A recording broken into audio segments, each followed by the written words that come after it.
سب سے پہلے ہماری مسلمانوں کی تاریخ میں جس شخص نے اس معاملے میں غیر معمولی اضطراب محسوس کیا، غیر معمولی طریقے سے اپنے اضطراب کا اظہار کیا اور مسائل کی نشاندہی کی، وہ ہمارے ہی بر صغیر کے ایک بہت جلیل القدر عالم بھی کہہ سکتے ہیں، آپ مفکر بھی کہہ سکتے ہیں، فلسفی بھی کہہ سکتے ہیں، حکیم بھی کہہ سکتے ہیں، شاعر بھی کہہ سکتے ہیں، علامہ اقبال ہیں۔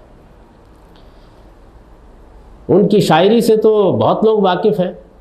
اور اس کو بہت ذوق شوق سے پڑھتے بھی ہیں، لیکن وہ جس طریقے سے بہت غیر معمولی طریقے سے اپنی شاعری کے ذریعے سے اپنے جذبات کا اظہار کرتے تھے،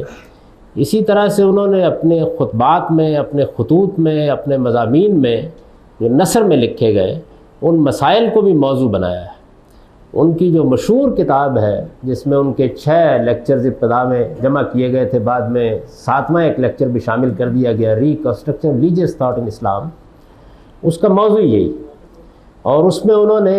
یوں سمجھ لیجئے کہ مسلمانوں کی 14 صدیوں کی تاریخ سے علم نے جو مسائل پیدا کر رکھے ہوئے ہیں اور جن مسائل کی وجہ سے اسلامی دعوت کو اس وقت دنیا کے پڑھے لکھے اور ذہین لوگوں کے سامنے پیش کرنے مشکلات پیش آ رہی ہیں، متعین کر کے واضح کرنے کی کوشش کی۔ وہ اگر آپ غور کریں تو 3 نوعیت کے مسئلے ہیں جن کو انہوں نے واضح کیا ہے، اور اس میں ایک ایک مسئلے کو ایک ایک 2 خطبات میں بڑی تفصیل کے ساتھ واضح کیا ہے۔ ان میں پہلا مسئلہ یہ ہے کہ اسلام بہرحال ایمانیات کی ایک فہرست رکھتا ہے، کچھ چیزیں منوانا چاہتا ہے،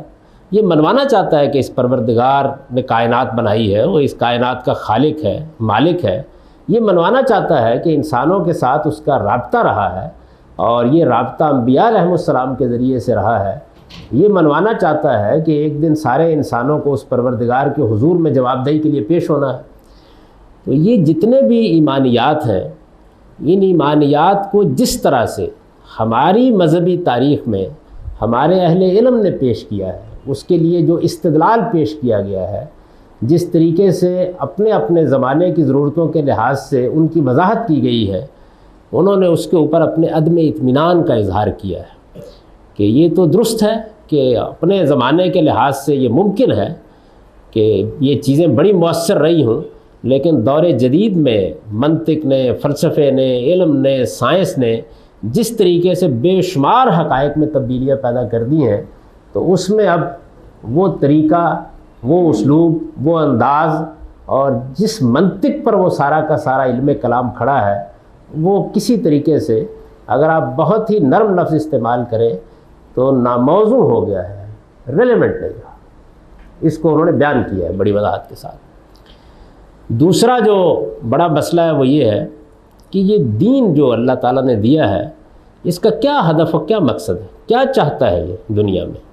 یعنی کس مقصد کے لیے اللہ تعالیٰ نے انسانوں کو اپنی ہدایت دی ہے، اس میں کیا ہدف سامنے رکھا گیا ہے۔ انسان سے ظاہر ہے انسان کی دونوں حیثیتیں ہیں، وہ ایک انفرادی شخصیت بھی رکھتا ہے اور ایک اجتماعی شخصیت بھی رکھتا ہے۔ دین کیا مطالبہ کرتا ہے، وہ کیا چیز ہے کہ جس چیز کو انسان کو بحیثیت فرد اور معاشرے کو بحیثیت معاشرہ اپنے اندر پیدا کرنا ہے، وہ کیا چیز ہے، مقصود کیا ہے۔ تو یہ بھی ایک بڑی اہم اور بڑی نازک بحث ہے، اور انہوں نے اس کو موضوع بنایا ہے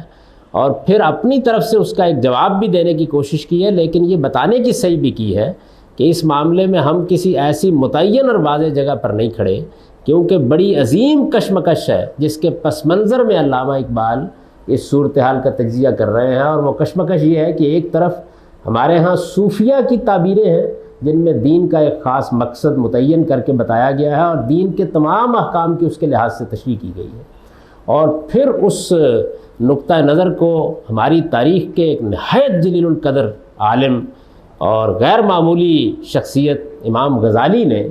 جس طریقے سے بیان کیا ہے، اس کے اپنے اثرات بھی ہیں، اور وہ اثرات مسلمانوں کی پوری تاریخ میں اور ان کے علمی اذہان میں محسوس کیے جا سکتے ہیں، تو اس کو انہوں نے موضوع بنایا۔ اور تیسری چیز اللہ تعالیٰ کی دی ہوئی شریعت، یعنی یہ شریعت جو اللہ تعالیٰ نے دی ہے، تو ظاہر ہے کہ ہم میں سے ہر شخص کی یہ خواہش ہوتی ہے کہ ہم بہت فخر کے ساتھ یہ کہہ سکیں کہ جو احکام اس میں دیے گئے ہیں وہی مطلوب ہے، انہی کو دنیا کے اندر خیر و فلاح اور صلاح کا باعث بننا چاہیے۔ فرد کی حیثیت سے بھی بہترین بات وہی ہے جو اللہ تعالیٰ نے اپنے قانون میں دی ہے، اور معاشرے کے لحاظ سے بھی بہترین بات وہی ہے، یا وہی ہونی چاہیے جو اللہ تعالیٰ نے ہمیں دی ہے۔ لیکن جس وقت علامہ اقبال اس سارے کانٹینٹ پر، اس شریعت کے مشمولات پر نظر ڈالتے ہیں، تو پھر وہ متعین کر کے بتاتے ہیں کہ وہ کیا سنجیدہ اور سنگین مسائل ہیں جو اس معاملے میں دین کی دعوت انسانوں کے سامنے پیش کرنے میں حائل ہے۔ اور خاص طور پر دین کی دعوت کو جو مسئلہ اس زمانے میں پیش آ گیا وہ یہ تھا کہ ایک طرف تو دنیا میں اس کو پیش کرنا ہے، اور دنیا اب ہماری محکوم نہیں رہی، یعنی اس نے اب باغ ڈور پوری دنیا کے اپنے ہاتھ میں لے لی،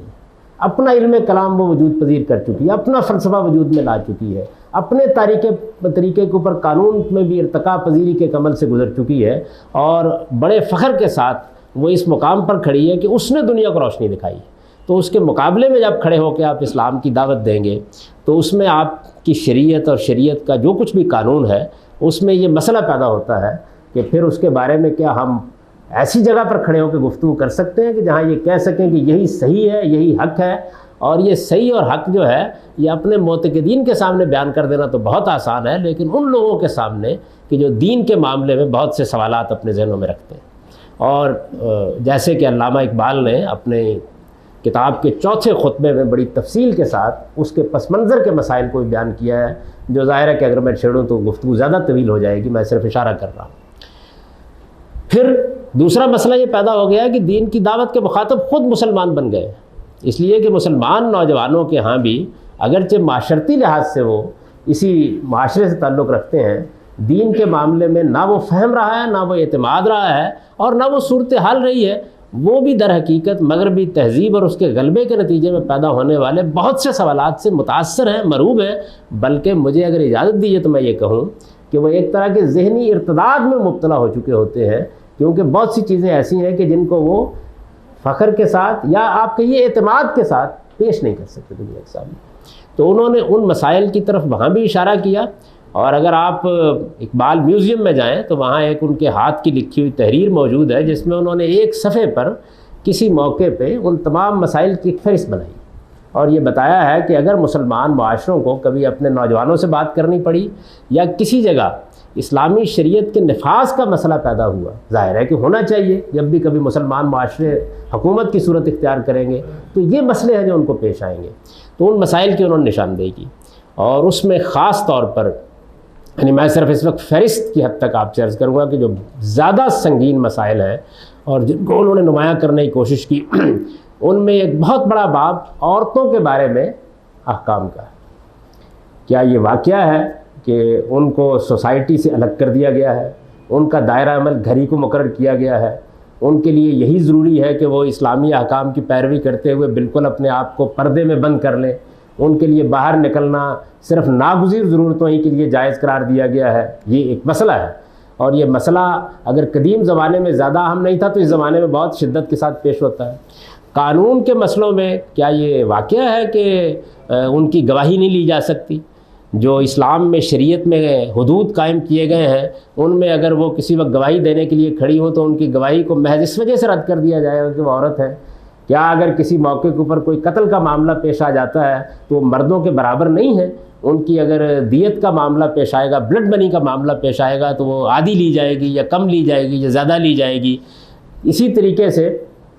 کیا ان کے نکاح اور طلاق کے معاملات میں برابری ہے، یا اس میں جو فرق کیا گیا ہے اس فرق کا کوئی دفاع کیا جا سکتا ہے؟ اس کی کیا حقیقت ہے، کیا نہیں ہے؟ ان کے میراث کے معاملات میں جو طریقہ قرآن مجید نے بیان کیا، خاص طور پر بیٹیوں کی میراث میں کہ وہ مرد کے مقابلے میں آدھی میراث پائیں گی، اس کی کیا حکمت ہے، کیا چیز ہے اس کے پیچھے، کیا یہ حقیقت ہے، واقعہ یہی ہے، ایسے ہی یہ صورتحال ہے یا اس سے کوئی مختلف معاملہ ہے؟ سزائیں جو مقرر کی گئی ہیں، بظاہر موجودہ زمانے کا ذہن یہ ماننے کے لیے تیار نہیں ہے کہ کسی آدمی کو چوراہے میں کھڑے کر کے اس کو کوڑے مارے جا رہے ہوں، یا اس کو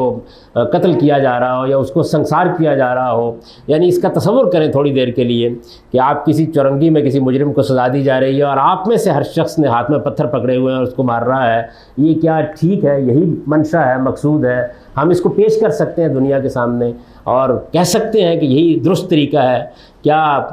14 صدیوں کے اندر جو بادشاہت کا تصور رہا ہے اور ہمارے فقہا جس طرح بیان کرتے ہیں کہ اسلامی حکومت قائم ہونے کا ایک یہ بھی طریقہ ہے، تو کیا ہم موجودہ زمانے میں جب کہ دنیا میں ایک جمہوری انقلاب برپا ہو چکا ہے، اعتماد کے ساتھ یہ کہہ سکتے ہیں کہ یہ سارے طریقے ٹھیک ہیں اور اس میں اگر کوئی آدمی خاندانی لحاظ سے بھی حکومت قائم کر لیتا ہے تو اسلام کے منشا اور اسلام کے تقاضے میں کوئی فرق واقع نہیں ہوتا؟ اسی طریقے سے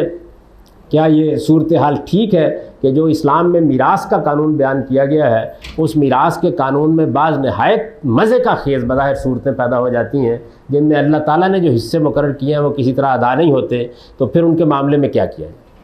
تو میں نے یہ ایک مختصر سی فہرست آپ کو بتائی ان مسائل کی. یعنی یہ بہت طویل ہو سکتی ہے کہ جن کے بارے میں انہوں نے نہ صرف یہ کہ نشاندہی کی بلکہ یہ بتانے کی کوشش کی کہ یہ مسائل ہیں جو مسائل نوجوانوں کی طرف سے بھی پیش آئیں گے، پڑھے لکھے طبقے کی طرف سے بھی پیش آئیں گے. دین کی دعوت جب اعلیٰ علمی سطح پر مغرب میں جا کر دی گئی تو وہاں بھی پیش آئیں گے، اور اگر کبھی اس کے نفاذ کا مسئلہ درپیش ہوا تو وہاں بھی پیش آئیں گے. ان کے بارے میں انہوں نے یہ خاص طور پر نشاندہی کی.